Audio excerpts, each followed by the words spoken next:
Jack and Jill here. Oh my goodness, hi. Welcome to the Jack Jill Show. Entertaining real estate investment talk. I'm Jack Butala. And I'm Jill DeWitt, broadcasting from sunny Southern California. Today, Jill and I talk about how debt is bad, but equity is good. I had to try to trip you up there. It's just too fun. So I'm going to... That goes against every single radio, audio situation. Tripping your co-host up. I'm all for it because it goes against everything. That's what I'm saying. When have you known me to go with the flow and just be a sheep?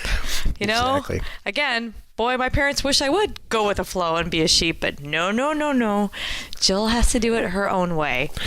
Well, if debt is bad and equity is good, then how the hell can you ever get anything done if you don't have any money? Yeah, what do you drive around in? I don't understand. That's the answer.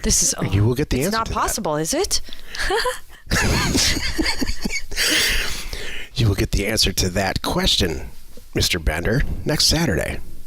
Oh, thank you. Breakfast Club. Got it. Before we get into this topic, please we're going to take a question posted by one of our members on the jackjill.com online community. It's free. Okay. Julian R. asks, hi, I wanted to know if you also experience... Oh, boy. I love this first sentence. I wanted to know if you also experience frustration with title companies. Can we just stop there? Like we could do a whole podcast on that topic. I could stop there, but this is a good question. I'm going to read the whole thing here. I have lost my second deal today because the seller backed out on deals more than $5,000. Kids wanted to keep the land in the family, even though it has not been used in years.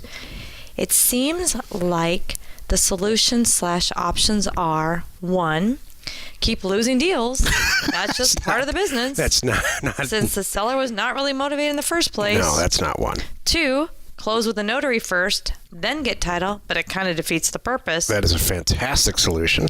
3, find a much faster company to close with using such as Title Mine when it is ready, over 3 weeks in both cases. Okay, that long took it. You can't pay for publicity like that. Right? Would love to hear your experience with this kind of issue. Can I start with a story? Sure. I drove to Flagstaff and stayed for 2 days training. This is a lot of years ago. Training a First American Title group of people in an office up there, and they were experienced because it's a small town. They were just ready to have 30 to 80 more deals a month. They were staffed up for it and ready, and it seemed like a perfect fit. So I went up there and spent a whole weekend training them on our specific way of doing things, which is we send these mailers out. They're going to call you back. What I didn't train them on is how low the prices were. We were back then, we were buying nice property for $500 a property and selling them online. But it was nice property, so it needed title insurance. And my concept was, if I can outsource this, and get them to pay for title insurance policy and have them close the deal, then I don't have to hire anybody. They just close all my deals. Got it. Well, that backfired like nobody's business. Why? Because Sally Smith's seller would receive a letter and say, heck yeah, I want to sell this property. She would call, it said right in the letter, call Janet at First American Title, and here's a number. So she did. Mm-hmm. And Janet at First American Title said, okay, I'm happy to close your deal. So the purchase price is $500? Oh yeah, the purchase price is $500. And then she would talk her out of the deal. Oh no. Seriously? That's what's happening here. Yeah, I'll tell you right now. Because title agents, Jill, you know this. I do. Title agents are empowered. After like 5 or 6 deals, they know that they're the gatekeeper to getting this deal done. Yep. Especially with no lender or no real estate agent to talk back to them. Exactly, that they have to answer to. You're correct. So it becomes that's why one of the reasons we started Title Mine, so that there's one place to call, one central location, and one agent that you deal with. Right. That makes sure this doesn't happen. Mm-hmm. So we are very, Julian, aware of this problem. We've been on the other end of it. Most of my career, I've been on the other end of it. Mm-hmm. So my first reaction is your number 2 solution. Mm-hmm. You get on the phone with the seller and you say, yeah, I would be happy to buy your property for $5,000. Good. You want to sell it? The notary will be there tomorrow. And you close the deal. My other suggestion? You own the property, then you go get title insurance. Right. Real quickly, I'm going to finish this thought. Sorry. you run the risk of there is really actually title problems, and if they're so fatal that it kills the deal, you might run the risk of losing that money or not having marketable title. But the way that we teach it, Jill, we're all in there checking to make sure that, we're in title. You have access to the tools as a member to do 98% of what a title agent or title plant person will do. Mm-hmm. So your number 2 solution is great. Close it first, then do a good title. Go ahead. Pick me. All right, you know what? My other thought is, because I'm with Julian. Let's just say Julian, it's new, early days. He's not comfortable. Doesn't have a bank balance of $300,000 just sitting there. So writing a check for $8,500, hoping it's a good deal, is not his thing. I would right now go with number 1 and number 3, honestly, which is number 1, don't keep losing the deals because you're going to babysit the deals. I hate to say it, but that's what I've had to personally do. I've had to bug the title agent. I literally, like on a daily basis, would check in with the seller and check in with the title agent. Basically, I'm doing the title agent's job. But you know what? I want it to go through that bad. I'm willing to do it. It stinks, but that's what you got to do sometimes. So that's it. And then number 3 is, man, we're working title. We opened up Title Mine. We got so busy because we were doing our deals along with our members' deals, and we just got overwhelmed with the response, which is clearly we all know why, because of this question. So I had to shut it down. So I'm working on bringing it back and staffing up and making some changes to the product. So we have, anyway, making it smooth for you so we can do it for you, and we can basically, we'll babysit those deals for you, kind of thing. Yeah. I still want it, the main thing too, at the very, very, very, very beginning of this though, I would have appreciated, you want to make sure everybody really does want to sell. You want to kind of ice that out too,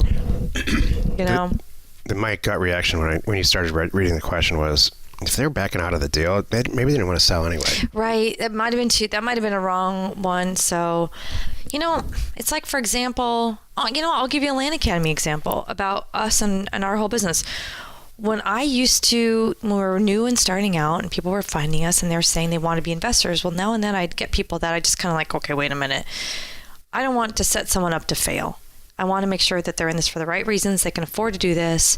I love their ambition, but I want to check all the boxes. And one of the questions I would ask them is your wife on board? Is your husband on board? Is everybody on the same page? Because let's be honest, folks, no matter what hobby or business or whatever, even new car you want to go buy, you bring it home and your wife's not, or your husband or your partner is on the same page, it's not going to go well. Oh, don't go home with a new car and not tell your spouse. Right? Ever do that. Unless it's me, because you've done that and it's okay.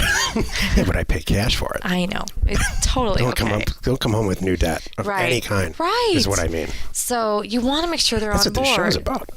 Debt is it? Oh, yeah, I guess it is, huh? Okay, so we'll lead into this. But so this would be something that, I would hopefully try to smoke out in the earlier phone calls that this family has confirmed that nobody wants the property. It's you're buying it, or it's or nothing. You can tell. I can tell. But it takes experience to figure that out. I looked at 3 deals this morning that for whatever reason they were not out of they were out of the regular system for me to review deals, and the person that was doing the deal on our staff wanted to get them done. They were pretty excited about them. Mm-hmm. In all 3 situations, I green-lighted not because of the actual real estate itself, but because the sellers don't care. Right. It's like, these are the kids. Yeah. And they've already inherited. They've had it for 5 years. They still don't know what to do with it. Yeah. And they could care less. And they said, just name the price and let us know what to do. Yeah, I just don't want. Just get rid of it. And so we're giving them a fair price, and they're just available as signed. Mm-hmm. Those are the ones that I love, those calls, and they're out there. Get them all the time. That they're like, I don't, just name your price. I just want to get rid of it. I'm like, ding, got it. The person that's doing this in our staff is new. She has a lot of experience doing transactions as a transaction coordinator, and she's like, her jaw's on the ground over these deals. Oh yeah. Because we know what we're doing. We're finding these people that just don't want the property. I don't think when I started this, I couldn't believe it either. Like, who doesn't want real estate? Because I put real estate, you and I were talking about this a couple days ago. We put real estate on this level, like, like we kowtow to it, like we pray to real estate. I love real estate. I just think it's a great thing. I respect it. It's, and I think some people are just like, yeah, it's just like a car. Yeah, it's such a safe, for me, asset over a safe full of gold.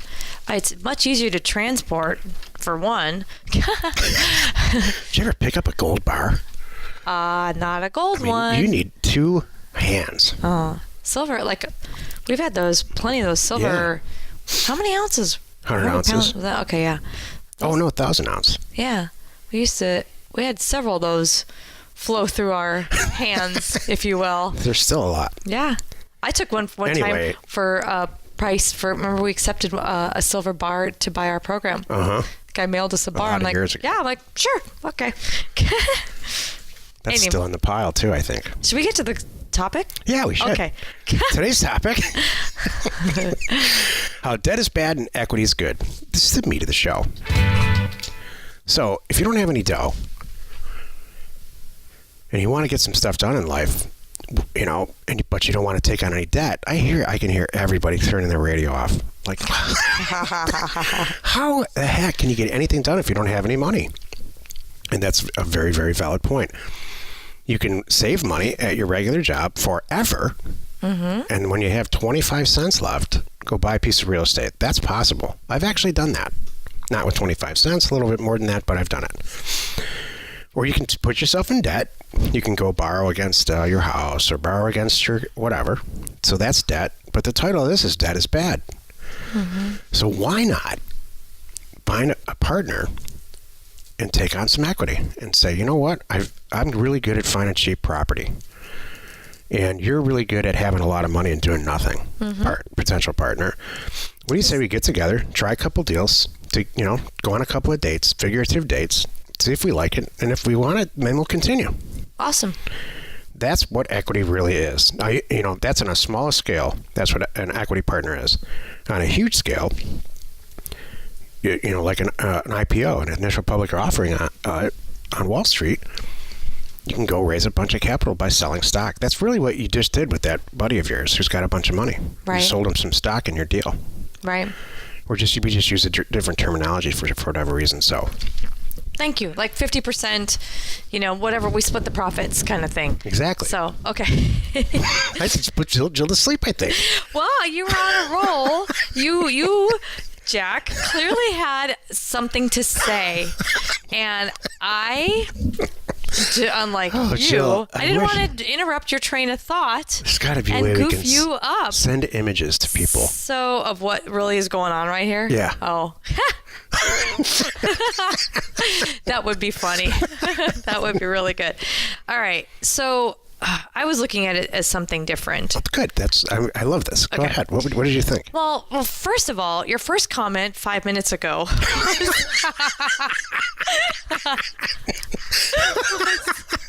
before that speech was... Jill, one of the reasons that you're here on this show is to be pretty and fun and laugh and stuff. And because if it was just me here myself, it would just dive into the ground. Could you imagine? It would crash and burn and die. We've never done that. I don't know. Have you ever done a show just you? At the very beginning. Okay. Yeah, that's why no one knows about it. Oh. See, I never did a show of just me. I'm kind of curious what that would be like. It would probably be fun. Oh. It would probably be bigger than this show. I don't. If we took Jack out. The Jack and Jill show without Jack. Tune in tomorrow. Just Jill. That's what it would call. Yeah, there we go. I like that. So anyway, 5 minutes ago when you started this talk, it was about starting your life not having any money and not taking on debt. My first point is a lot of people don't even think that that's possible. A lot of people, you think that, you have to, and how can I build up credit without using credit? I've to get myself ahead in the world and all that good stuff. And I just hate it. That's all conspiracy. That. It is. I'll tell you right now, we're sending, kid number 2 is going to college, and I'm helping him right now get all set up and to start. And he has no credit cards. Thank you, right? He's 18. He could, but he doesn't. And I'm worried. One of my concerns is, they just prey on college kids. Absolutely. So I'm having talks with him. Right. It's ruthless the way they camp on they sit on college campuses and hand out T-shirts to get them to sign up, and the kids walk by going, "Oh, cool! I like a T-shirt." And the next thing they have a credit card and they got a free T-shirt. Really? That was ridiculous. And then if you never use a credit card, you throw it away, as you should. You get a bill. Your annual fee or whatever it is, you're in there. And I'm having talks with them too, by the way. It's a little bit off topic, but so is this whole show. So off topic by Jack and Jill. Yeah. About what databases you want to be in life. Oh, that's good, Jill. He brought up something the other day. I said, this is really good. I said, you need to think about this beyond social media. What databases do you really want to be in? Because if you go down this path and you show interest in X, now you're on that database. He's like, oh. I'm like, the more you look up one topic in a browser, the more that the whole world is going to be skewed toward that thing. Exactly. So that's very, very wise parental advice, and thank you so I don't have to do stuff. You are very welcome. I've got your 6, man. I'm co-parenting as fast as I can, as good as I can. You know what I mean? So debt bad. So I look at equity as saving and doing it right. Every person that calls me, there's so many people that they set up calls with me to talk about getting involved and being an investor and that kind of a thing. And most of them have been listening long enough and they know, let's be smart about this. But some of them, I have to remind them, be smart about this, save it up. I don't care if it takes 6 months or a year, get $10,000 in the bank and do it right. Because let's be honest, like we've had on other shows, where else can you start anything with this little amount of money? And then 2, no matter what you're doing, it's not, I just use us as an example because that's near and dear to my heart, but I don't care what you want to do. Gosh, save up and do it right. Going even to college. And I'll tell you, kid number 2, we're starting him out in community college. It's a perfect fit for him. Yeah, oh yeah. It's way cheaper. It's getting out of the way. It's going to solve everything he wants to do. He's going to get an associate's and then go on. And then get a university degree. Part of it is getting his grades up is the reason why. Hey, so what? He fell down a little bit. Right. His grades aren't what they could have been. He now knows that. So we're doing it a different path. And he's looking at the bills going, all right, even, community college and living somewhere else, that's expensive. Right. So just do it right. Go slow and methodical. And then when you have some money set aside, make good decisions. Like we've been talking about, do your research. Don't just jump on the first bandwagon that comes along. Right. Make your money really work and be smart about all this and do your darndest to not have any debt, because the best way to lose sleep is having debt. I don't care what it is. So with either vehicle, what we're talking about is raising capital in some way so that you can use it to eventually do away with it, right? You don't want debt your whole life, and you certainly don't want to split equity on a real estate deal or anything else your whole life. You're wasting, at a certain point, you're wasting resource. So with both situations, you need to, at some point, if you take out a car loan, it is going to get paid off. And then hopefully you can use a car for a lot of years without a car payment. It's the same concept with real estate transactions or anything else.